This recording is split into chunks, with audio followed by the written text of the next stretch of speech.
everyone, I'm back with another video. This is going to be a tutorial for making a box to fit 5x7 cards in.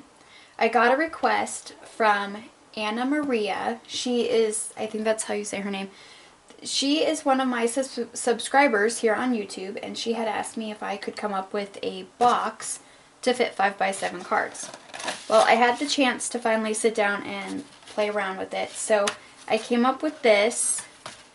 It's just like my A2 size box, my 4x4, my 3x3, only it fits 5x7 cards inside of it. So I do have some 5x7 envelopes, which are actually 5 1/4 by 7 1/4, and this is, I always base my boxes off the size of my envelopes because you want your envelope to fit in there, and if the envelope fits, then you know your cards will.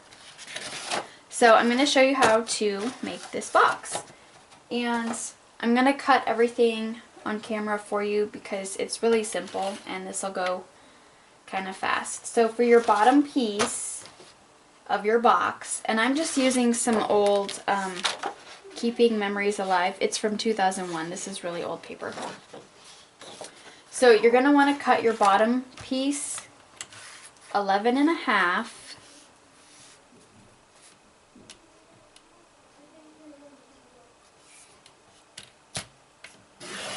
So you're going to need to start off with a 12x12 for your bottom. 11 1/2, and then you want to turn it and cut it at 9 1/2.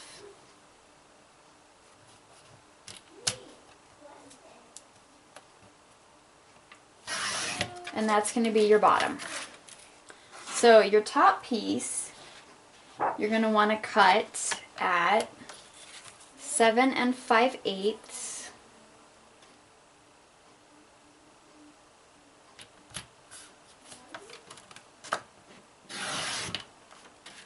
And 9 5/8.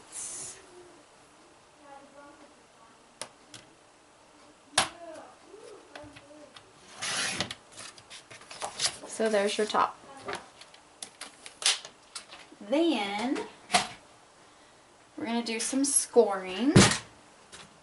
So you're going to want to get your scoreboard or whatever you use to score. And for the bottom piece, this is your 9 1/2 by 11 1/2. We're going to score this at 2 inches all the way around. So just keep turning and score at 2 inches with every turn.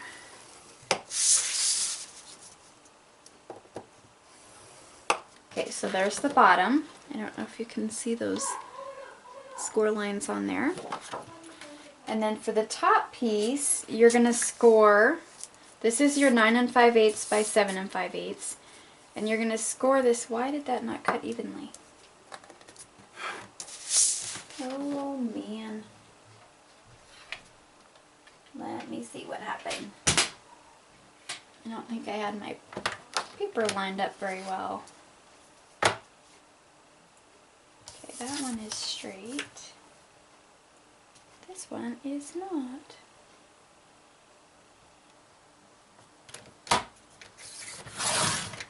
7 5/8. I want to make sure that this is.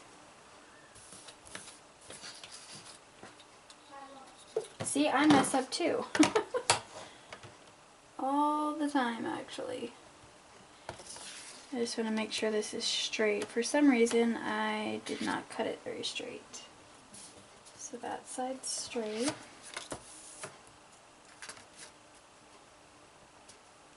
So give me just a second. I'm gonna line this up. Okay, I think we're okay.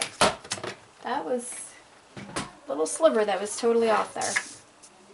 Okay, so your top piece, you're gonna score at, excuse me, 1 inch all the way around.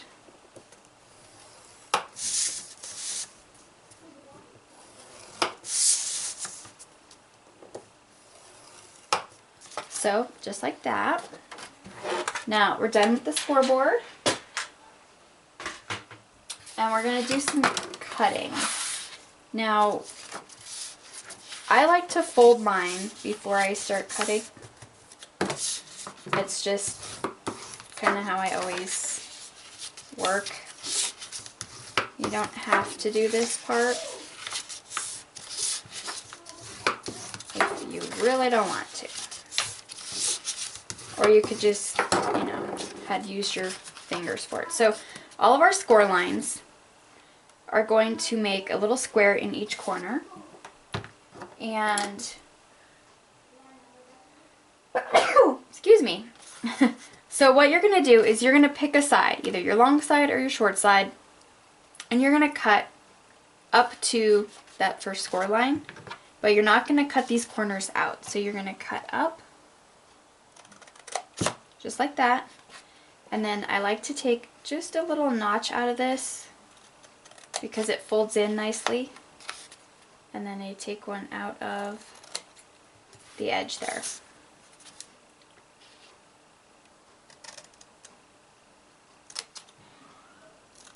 So you're going to do this on both sides.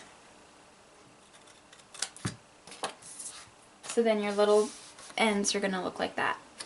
So you'll flip it around and you'll do this side.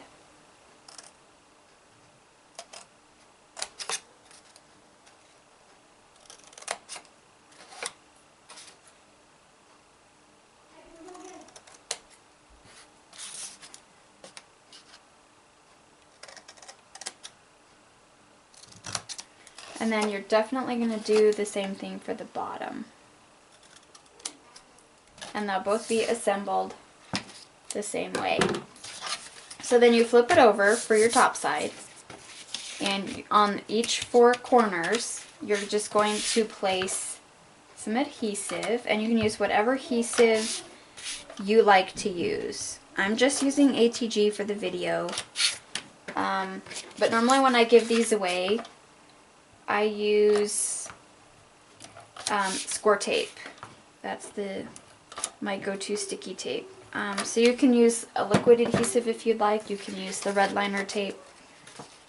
But I'm just using the ATG for the video. So you just line up your edges. Nice and straight.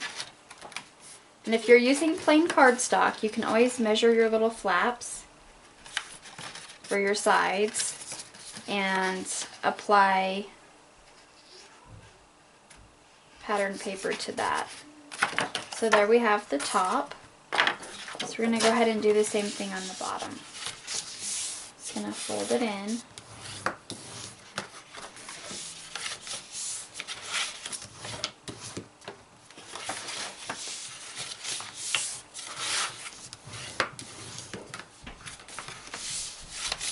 And the same with the top of this bottom piece too, like I said for the top. If you're just using plain cardstock, you can just measure these little flaps here. So you'll have these two and these two, and then you can always apply pattern paper to those.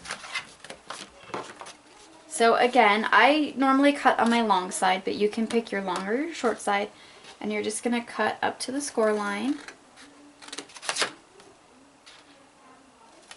And just take that little piece off.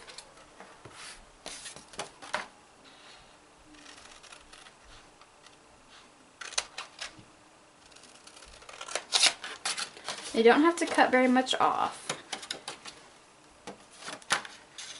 Just enough so when you tuck in your flap, it's not going to be bulky.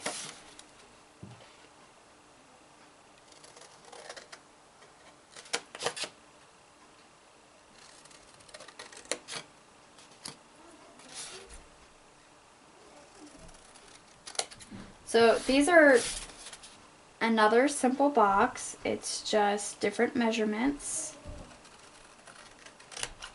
They all basically work the same way. You put them all together the same way. It's just a matter of what size you want. Okay, so same thing. You're going to apply adhesive on all 4 tabs here that you're going to tuck inside.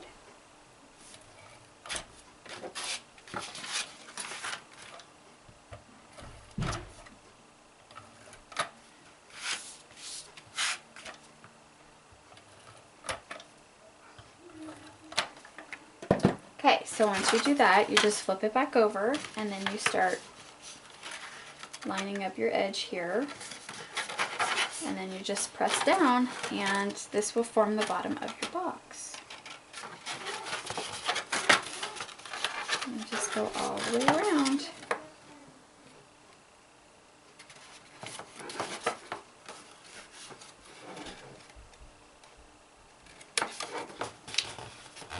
So there you have the bottom and the top, and it fits on there nice and snug, just like that. So then if you have your 5x7 card envelope, which the standard ones that you buy, like in packages, they're 5 1/4 by 7 1/4. If you do have the, and as you can, I don't know if you can, camera's gonna pick this up. You have a little bit of space inside. It doesn't fit, so there's a little bit of wiggle room in there, which is good. If you have the envelope punch board, I believe, let me grab mine. There should be an envelope size. There is 5x7 card size, and it tells you what size sheet of paper you need to make an envelope for a 5x7. So yeah, if you have this, you can also make the cards that would fit in here. Or if you just buy them in packages and get the standard envelopes, those fit right inside. And here's your lid, and you can decorate this however you want. So there's a couple of 5x7 card boxes. Anna Marie, I hope this helps you, and you get to make these soon, and I will see you all in my next video. Bye.